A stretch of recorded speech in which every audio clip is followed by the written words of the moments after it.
अस्सलाम वालेकुम। आज हम डायरेक्ट और इनडायरेक्ट नरेशन का पार्ट 2 करेंगे। पिछले लेक्चर में हम लोगों ने affirmative और नेगेटिव सेंटेंस को कवर किया था। आज हम डायरेक्ट और इनडायरेक्ट स्पीच देखेंगे interrogative sentences, imperative sentences, optative और exclamatory sentences के। लेक्चर स्टार्ट करते हैं। हम स्टार्ट कर रहे हैं इंटरोगेटिव सेंटेंसेस से। इंटरोगेटिव सेंटेंसेस दो तरह के होते हैं। इंटरोगेटिव सेंटेंसेस क्वेश्चन सेंटेंसेस को बोलते हैं। कुछ क्वेश्चंस ऐसे होते हैं जिनका आंसर यस और नो में हो सकता है, जैसे कि will you come tomorrow, it can be answered in yes और नो। जबकि कुछ क्वेश्चंस ऐसे होते हैं जिनका आंसर यस और नो में नहीं हो सकता, like what do you want, इसका आंसर यस और नो में नहीं हो सकता, आपको आगे से कोई स्टेटमेंट में या पूरे सेंटेंस के फॉर्म में आंसर करना पड़ता है। सो जिन क्वेश्चंस का आंसर यस और नो में हो सकता है उनको इनडायरेक्ट स्पीच में चेंज करने का मेथड अलग है, और जिन क्वेश्चंस का आंसर चेंज यस और नो में नहीं हो सकता उनको इनडायरेक्ट स्पीच में चेंज करने का थोड़ा सा मेथड अलग है। तो सबसे पहले हम उन सेंटेंसेस को देखते हैं उन क्वेश्चंस को देखते हैं which can be answered in yes और no. Questions which can be answered in yes और नो, इसको हम एग्जाम्पल के थ्रू समझते हैं। He said will you come tomorrow, जैसे कि प्रीवियस सेंटेंसेस में था, इसके भी दो पार्ट्स हैं। He said will you come tomorrow. जब हम इसको इनडायरेक्ट स्पीच में चेंज करेंगे तो it will be he asked और inquired.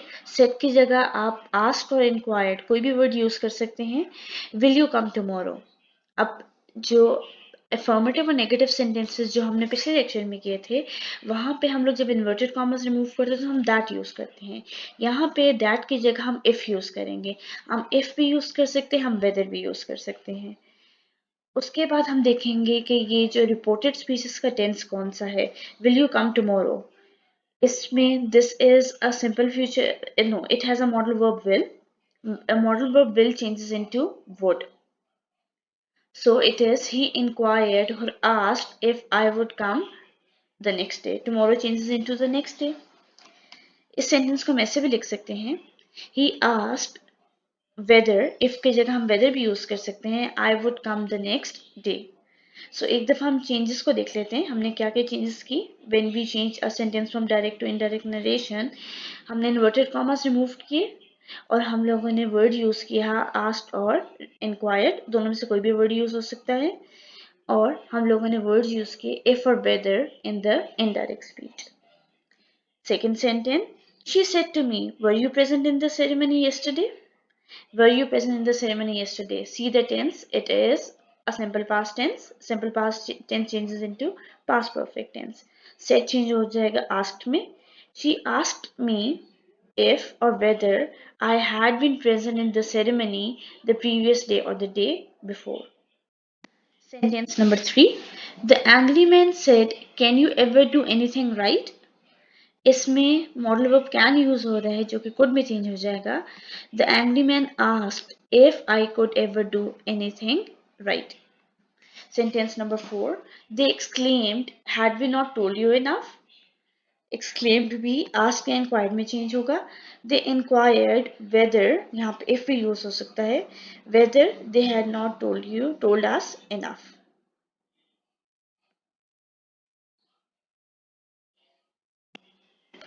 Moving on to the questions which can not be answered in yes और नो, इसको हम एग्जांपल के थ्रू देखते हैं। He said to me, what do you want now, इसको देखते हैं कैसे चेंज होगा। फर्स्ट चेंज तो वही होगा कि सेड आस्क में चेंज हो गया, ही आस्क्ड मी। बट यहाँ हम इफ और वेदर का यूज नहीं करेंगे। इनफैक्ट इसमें हम वो वर्ड इनडायरेक्ट नरेशन में यूज करेंगे जिससे रिपोर्टेड स्पीच स्टार्ट हो रही है। जैसे कि इस सेंटेंस में रिपोर्टेड स्पीच व्हाट से स्टार्ट हो रही है, सो हम यही वर्ड इनडायरेक्ट स्पीच में यूज करेंगे। So it will be he asked me what do you want now. This is in simple present. Simple present changes into simple past, so it will be he asked me what I wanted then.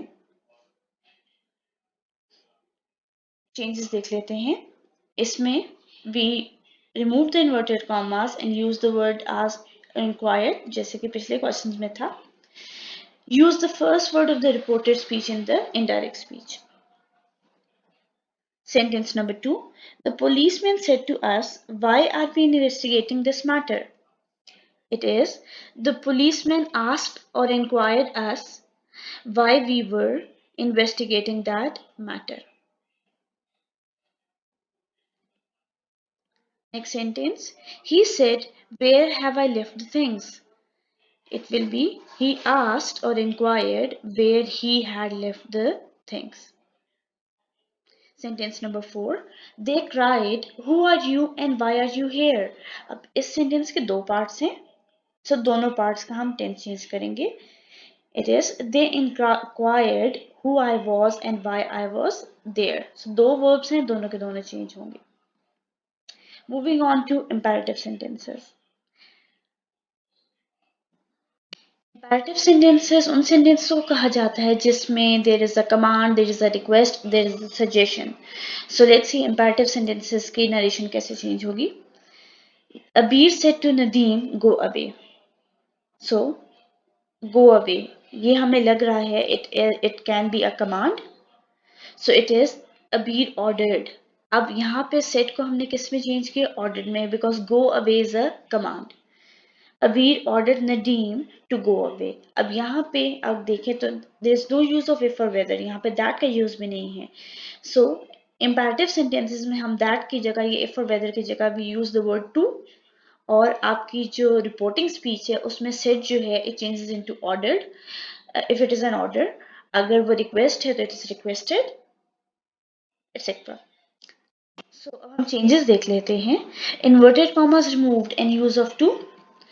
Use of words like proposed, suggested, forbade, ordered, requested, advised, shouted, urged, etc. in the reporting speech.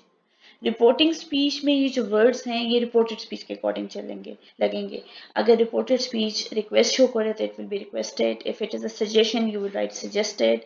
If it is advice you will write advice in the reporting speech. Next sentence. The man said, "Pass me the sugar, please." अब please से क्या show हो रहा है? It is a request. So it will be, the man requested to pass him the sugar. क्योंकि हमने request use कर लिया है, सो प्लीज यूज करने की जरूरत नहीं है in the indirect narration. Next sentence. The boy shouted, "help me." It's indirect will be, the boy shouted to help him. यहाँ पे हमें शाउटेड को चेंज करने की जरूरत नहीं पड़ी क्योंकि the word has already been used. एक चीज जो इम्पैरेटिव सेंटेंसेस में आप नोट करें और इसको आप याद रखें कि इम्पैरेटिव सेंटेंसेस वाहिद सेंटेंसेस है जिसमें टेंस चेंज नहीं होगा. आप एक्सक्लेमेटरी सेंटेंसेस करेंगे, ऑप्टेटिव करेंगे, इंट्रोगेटिव सेंटेंसेस, अफर्मेटिव, नेगेटिव, हर किसी में आप टेंस चेंज करेंगे except for the imperative sentences. Imperative sentences में टेंस वही रहता है. Sentence. Next sentence. The mother said to her son, "Do not talk to the strangers." It can be an advice. Do not talk to the strangers. If अगर mother son को कह रहे हैं तो it is, the mother advised her son not to talk to the strangers. Moving on to exclamatory sentences. Exclamatory sentences वो sentences होते हैं जो आपका कोई emotion show करते हैं. It can be sadness, it can be happiness, it can be joy, it can be anger. Exclamatory sentences कैसे change होंगे एग्जाम्पल के थ्रू देखते हैं. He said, "Alas, I am ruined." Exclamatory sentence की एक जो इंडिकेशन है that is the use of exclamation mark. वो एक्सक्लेमेशन मार्क किसी एक्सक्लेमेटरी वर्ड के साथ भी हो सकता है लाइक alas, और ये जो एक्सक्लेमेशन मार्क है it can be the end of any sentence as well. Its indirect is he exclaimed with sorrow. Alas shows that someone is unhappy. So it is he exclaimed with sorrow that he was ruined. यहाँ पे से change हो गया exclaim with sorrow में. हमने word use किया that जैसे कि हम लोग assertive और negative sentences में करते आए हैं. And I am ruined. This is in simple present. It will change into simple past, that is he was ruined. Changes देख लेते हैं. Inverted commas removed and use of that. Use of the words like exclaim with sorrow और sadly wonder, joy, happiness, sigh, angrily, etc. in the reporting speech.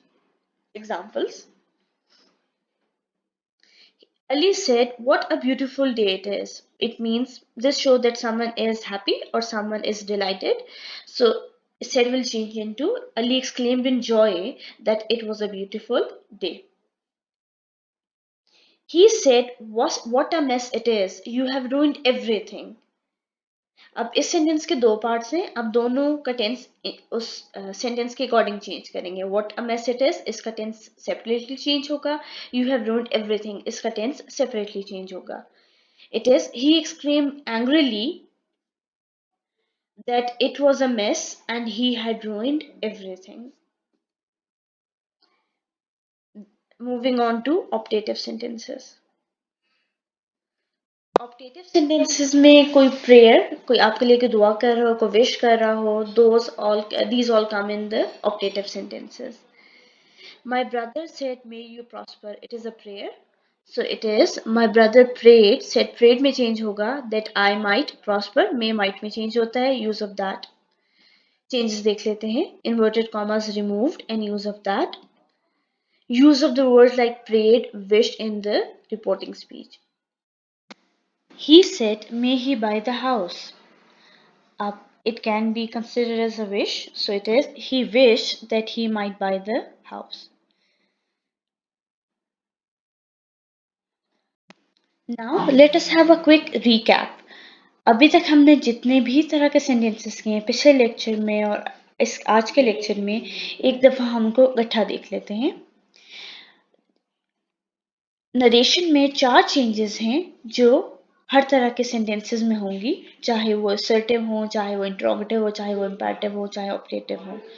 उनमें inverted commas हर sentence में remove होगा जब भी हम सेंटेंसेस को from direct to indirect narration change करेंगे. There will be change of pronouns, there will be change of tense and there is change of adverbs. Tense सिर्फ एक तरह के सेंटेंसेस में नहीं चेंज होता, that is the imperative sentences. हम start करते हैं assertive and negative sentences में. Assertive और negative sentences में इन 4 changes के अलावा हम लोग we use the conjunction that before the indirect statement जब हम inverted commas remove करेंगे. इंटरोगेटिव सेंटेंसेस में हम लोग रिपोर्टिंग स्पीच में यूज करेंगे द वर्ड्स लाइक आस्क्ड और इंक्वायर्ड इंस्टेड ऑफ सेड, और हम लोग वर्ड यूज करेंगे यूज ऑफ इफ और whether in the indirect speech. ये उन क्वेश्चंस में होगा which can be answered in yes और no, and use of the first word of the reported speech in the indirect speech. ये होगा उन क्वेश्चंस के लिए which can not be answered in yes और no. Exclamatory sentences. Exclamatory sentences may we will use the words exclaim with sorrow, sadly, etc. in the reporting speech. उन 4 changes के अलावा. In optative sentences, we will use the words like prayed, wish, etc. in the reporting speech. Imperative sentences में जब हम inverted commas remove करेंगे, we will use the word to, and we will use the words like propose, suggested, forbade, etc. in the reporting speech. एक बात जो हमेशा याद रखनी है वो ये है कि imperative sentences में टेंस चेंज नहीं होगा. अब हम लोग कुछ प्रैक्टिस सेंटेंसेस करेंगे, बट प्रैक्टिस सेंटेंसेस पे जाने से पहले कुछ और तरह के सेंटेंसेस हैं जिनको हम देख लेते हैं. He says I am ill. अगर आप उन चेंजेस को देखें जो हमने पहले डिस्कस किए हैं तो it should be he says that he was ill, but यहाँ पे ये सेंटेंस इस तरह लिखा जाएगा he says that he is ill. यहाँ पे हमने टेंस क्यों चेंज नहीं किया, क्योंकि यहाँ पे जो रिपोर्टिंग स्पीच है he says it is in the present tense. So इससे हमें क्या पता चला कि जब आपकी रिपोर्टिंग स्पीच प्रेजेंट टेंस में होगी तो उस वक्त आपका रिपोर्टेड स्पीच का टेंस भी चेंज नहीं होगा. इससे पहले हमने जितने भी सेंटेंसेस किए हैं उसमें हमारी रिपोर्टिंग स्पीच जो थी that was in the past tense. Second sentence the man asks are you all right. अब इसमें भी the man asks this is in present tense, so are you all right का टेंस चेंज नहीं होगा.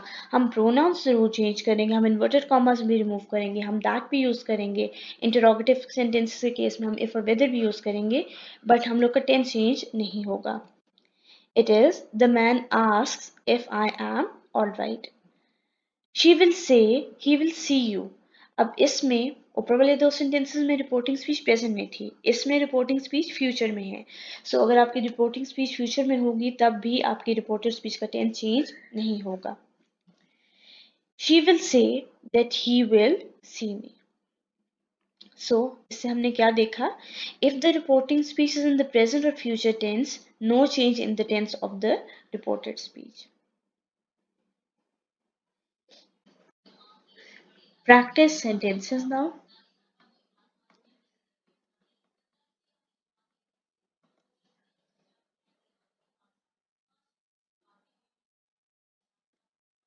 These are the answers.